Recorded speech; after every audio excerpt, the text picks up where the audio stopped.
Welcome back to the Colm Keegan Show here in Celtic Music Radio. Well, if you're only tuning into the show now, this is a brand new addition to the show. It's time for Fest Watch, where each week we're going to highlight various Celtic festivals taking place mainly across North America. And today we're joined by Alison leRoy from the Dublin Irish Fest, Dublin, Ohio, that is, which takes place this week, August 4th to 8th. Alison, how are you doing? It's great. It is so great to see you, Colm. Even I know you're not here, but it's I just know. great to know you're out there. Well, likewise. And listen, thank you so much for joining me for the chat. What I would do to be over having a physical conversation with you instead of virtual. But, I mean, I can't imagine the stress of the last few months trying to put together a festival with all of the current restrictions and travel restrictions and everything goes along with it. How's it been for you, Alison? Well, I'd say for the first time ever, we didn't actually finalize our lineup till about 2 or 3 weeks ago, which normally we're done in January. So that was a little my stressful. God. But I think we're all in the same boat. I think we keep saying we're on plan Z or X or Yes. we've had so many plans. So I could you imagine. gotta go with what you gotta go with. But it must be such. I mean, I would just love to even if I wasn't on stage, just to hear live music again. It just must be. There must be an element of excitement in the air. I mean, I'm sure amongst a huge amount of pressure and stress and everything that goes along with that. But there has to be at this stage, I'm sure, a huge amount of excitement to try and get live musicians back on stage and having a bit of a buzz and something to celebrate again. Yeah, and even just seeing people that, it's been normally we might not see people for a year, but it's been 2 years and it's just that idea that it's been so long. I can't wait to just hug some people, I think. I know. See them in person. Oh, listen, you and me both, absolutely. And so, I mean, in terms of then the when your role in the Dublin Irish Fest as well. So, I mean, how long have you been working with the festival? When did you start? And what made you want to join the Irish Festival? Yeah. So actually, I have been doing this for 22 years. No so way. Yeah. Wow. And when I started, we were about 50,000 people, and we had a different director then. And then that director left and I became director. So right now we're about over 100,000 people, which is great. We've been going since the first festival was in 88. So this would be our 34th year. 34 years. Oh my God. And in all of those 34 years, is there anyone that stands out as a memorable one? Are they all just unique and different to each other? Or is there one that everyone says beforehand saying, let's try, and the bar has been set by a festival that took place one year? It's funny because we say they all sort of run together, but there's, we know the hot year, we know the rainy year, we know the cold year. Yeah. Somehow it's always the weather things that kind of stick in our head, yeah. For better or for worse. The year that we all got to wear jeans and sweatshirts in August was amazing in Ohio. Oh my God, that will jeans and sweatshirts. Yeah. Well, I can imagine that's a proper Irish fest then, to be honest, exactly. in the summer. It finally felt like Ireland. So for those who have tickets, I mean, I've still have not had the pleasure of seeing the Dublin Irish Fest in person, but I've just heard so many amazing things about it from performers who've been there, from people who have just been there in attendance. For those who have tickets for the festival, which is taking place this week, what are they to expect when they show up? And, what are the sort of the culture that belongs to the Dublin Irish Fest that I hear so much about from other people? So for us, it's a little different this year. We're actually not even calling it the Dublin Irish Festival. We're calling it Dublin Irish Days presented by the Dublin Irish Festival. What we're doing is really kind of spreading stuff out. So typically where we'd have one festival site with 100,000 people over the weekend, we are doing concerts on our festival site Friday, Saturday, and Sunday. And it is just more like a concert where we have a big stage, open seating and food vendors and stuff. But then in our downtown area, we have some of our shopping and, we have a lot of local bands and dancers down there. So it's really kind of spreading out the whole event so that it makes it hopefully a little safer, not everybody all in one place, and kind of really spreading out the experiences throughout our town. God, I just can't imagine the amount of work and organization that goes into a festival in a normal year, but now trying to add in all of these additional restrictions and things. I mean, has it been really kind of, I mean, like when would the preparation for a festival typically start in a year? What would so typically we always say we have our wrap-up meeting in August, and we always say we're not allowed to talk about the next year until September. So September we're allowed to start planning. September for the following summer. Wow. Yeah, so we really start, I mean, especially with bands, as Yeah. everybody's got their touring schedule they got to figure out, and it takes forever just to kind of I always say it's a puzzle piece because, Yeah. if so-and-so can come, then, there might be a slot that we have 6 different bands picked out for, but if we get this band, then we want that band, so I know. that's the part that really is the hard part to get. We want to have a well-rounded. Of course, and it's amazing to hear you from your perspective, trying to piece it all together. Because I know from the other end of the emails and everything, you're trying to squeeze and fit everything in. Even sometimes it's just impossible. Sometimes you're taking bookings and thinking 11-hour drive to do 2 gigs in 2 days. That'll be fine. We'll put up with that. But it always works. I'm sure. It just always seems to fall into place for you. We always say we would love to have 20 stages because there's always so many great bands out there we want to see.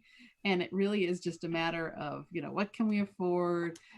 Who do we have that's not exactly like the other person we already had? Who do we want to bring back from last year? Yeah. It's really kind of a balancing because we want to make sure that we try to do 30% new each year, which isn't always, brilliant. Doesn't always work, but that's the idea that you got to have some new, otherwise you just kind of become stale. And so of course, absolutely.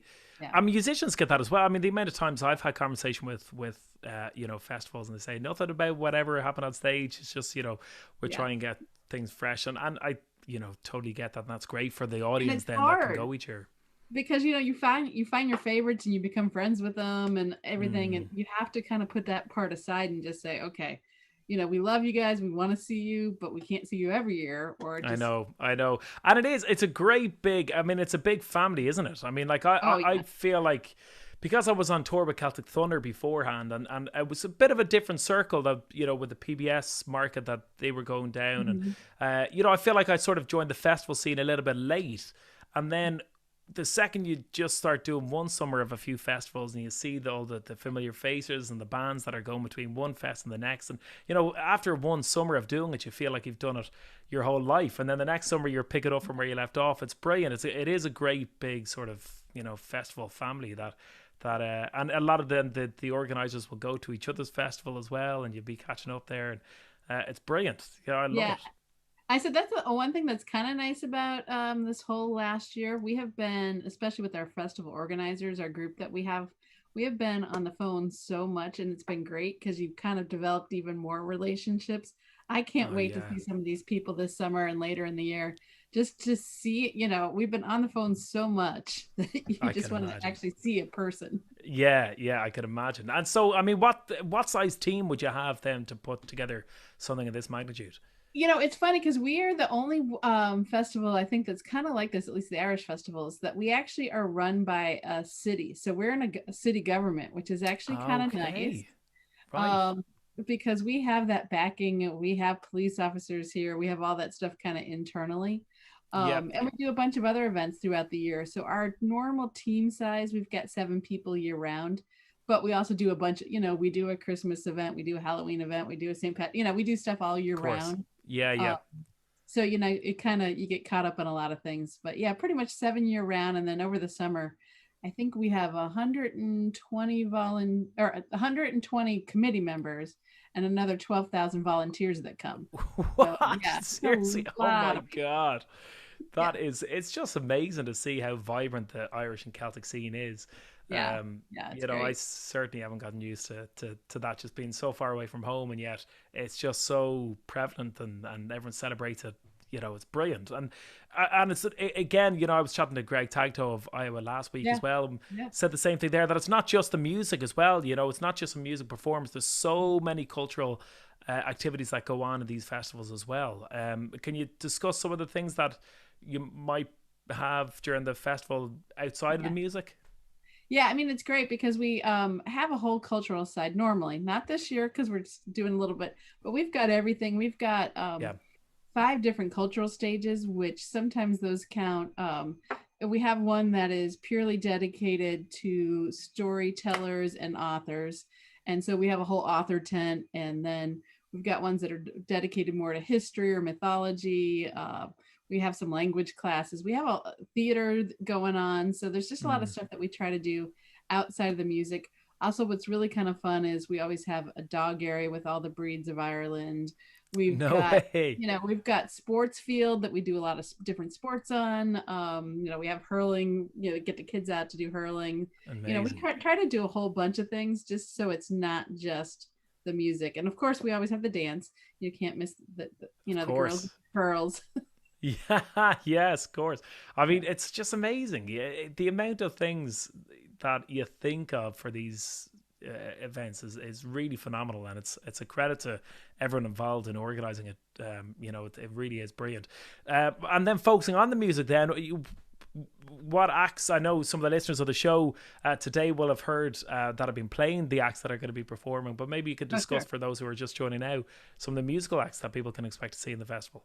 Yeah, well, of course, this year we had to focus on all of our U.S. acts because nobody else could get here. Unfortunately, God, yeah. Someday I was even hoping the Canadians would get here, but they were even harder to get. Of course, yeah, because the border's been closed there as well. You think, they're right there. Some of them are maybe a 5-hour drive away, and yet they can't make it here. So we actually have one new band that was supposed to perform for us in. What year was it? I can't remember what year we came. Not last year. They were supposed to come to us. Oh, yeah, I know. It's the Byrne Brothers, who actually are an Irish group, but they are now living in the U.S., so they were able to get here. And so that's a family band that was coming for the first time. Gaelic Storm is our headliner on Friday night. They've been great for us. And we're super excited to bring Eileen Ivers back to the festival. She terrific. Has been probably, I said the festival's been going on since 1998. We're still trying, 88. And I think Eileen was either here probably in the first or second year with Greenfields of America. So she is probably one of our longest standing, back when she was, doing some of the Riverdance stuff and all that. Of course. So and it's great, especially after her recent award as well, which, it's been some year for, I'm sure. She is just so much fun too. We love Eileen. You can't beat the energy that she brings. Of course, Rory Makem has been coming here. He's been coming both with his dad and with his brothers, and he's coming this year as a solo artist. So he's been here many times too. And then some of our Celtic rock bands, we've got the Prodigals out of New York City and Seven Nations out of Florida. And then Scythian, and they're East Coast DC area. So we've got a lot of different people over there. And who am I missing? Oh, I'm missing. So we have, it's Curly, Hyde, and Broderick. So it's Mick Broderick and Dave Curley from Slide. Okay. And there's interesting history there because Mick Broderick actually lived here in Dublin, Ohio, even though he's a Dublin, Ireland boy. Oh, right. Yeah. He came to the Irish Festival, met a woman, happened to marry her and have kids with her, and settled down here in Dublin, Ohio. But then just this last year during the pandemic, last summer, he moved back to Ireland. So he's going to be able to make it back over this summer so he can see his extended family and get to play. So So listen, all these sorts happen at the festival as well. It's not just the weekend affair. I'm pretty sure he's the only one that has ever come and met a girl and married her. At least the only band person who's done that. Yes. Well, if anyone's listening to the show and they could disagree with that, but you can get in touch. I want to know. Yeah, but that's brilliant. I mean, this is it doesn't surprise me though. It's great. And what a lineup you have as well. Something to be really excited about. Yeah, we're super excited. So then, of all the things, sorry, if you're joining the show now, it's the Colm Keegan Show here each week on Celtic Music Radio, and we're going to be highlighting Fest Watch each week, where we take a different festival and talk about it. I'm joined live on air with Alison leRoy, the director of the Dublin Irish Fest taking place this week. Alison, is there a stage that you really look forward to of the festival as well? Each year, or is there anything that happens that you think, okay, this is the part now I can properly relax and breathe again, or is that several months after it takes place? No, I said it's funny because I actually love going. That's part of the reason I love going to other festivals, because I actually get to see an actual show. But I laugh. I said, at least I will try to, at least when we have a new band coming in, I try to sit down and watch at least 2 of their songs. Because that's about as best as I can get before I get a radio call and the person sitting next to me is annoyed because I'm trying to answer. a call or something. Yeah, of course. But yeah, so it probably not till our finale, but I love our finale because it happens at the end on Sunday.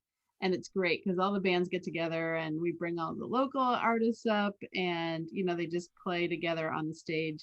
And that's just, it's always the celebration, and it's, of course, you I made can it. sit in the audience and just watch and see what happens. Yeah, I know. And it's funny. I mean, when you were talking about going to the other festivals that you can actually relax and enjoy it, that's what I love about the festival as a performer, is that a lot of the time when you're on tour, you're just going from gig to gig. You're just in your own little world, your own schedule, and you get into the theater, you do your sound check, your show, whatever it is, and you very seldomly get a chance to actually just go to a gig or be in an audience. And that's my personal, apart from obviously loving performing as well, I love at the festivals just walking around the different tents and just being in the audience and just watching other musicians and seeing what they're doing and picking up on that. It's great. It's just a great energy around the place. So Alison, thank you so much for taking the time out. I'm sure you don't have a huge amount of time anyway at the minute, so to take the time out to chat is something I'm really appreciative for. For anyone who's interested in going, are the tickets still available for the festival, and if so, how can they go about picking them up? Yeah, at our website, dublinirishfestival.org, our tickets are still available. We are not going to have them available on site, but you can buy them up on your phone when you're there. So make sure to get your tickets before you come out. And we're hoping for great weather, and we hope everybody comes out. Perfect. Well, Alison, listen, I know I'll speak on behalf of myself and Laura anyway. We'll certainly be watching every second of it from afar on social media and seeing how the updates go. I'm sure it'll be an absolutely brilliant few days. Fair play to you for being able to not just do it every year, but with all of the additional pressures this year. I can't imagine what it's been like for you. So massive congrats, and hopefully you're going to be able to enjoy some of it anyway. But listen, best of luck with it. Hope it all goes well, and hopefully we'll catch up in person then at some stage in the future whenever possible. Well, it's great to see you, even if it's virtual. Likewise, Alison. Best of luck. Thanks a million. Thanks.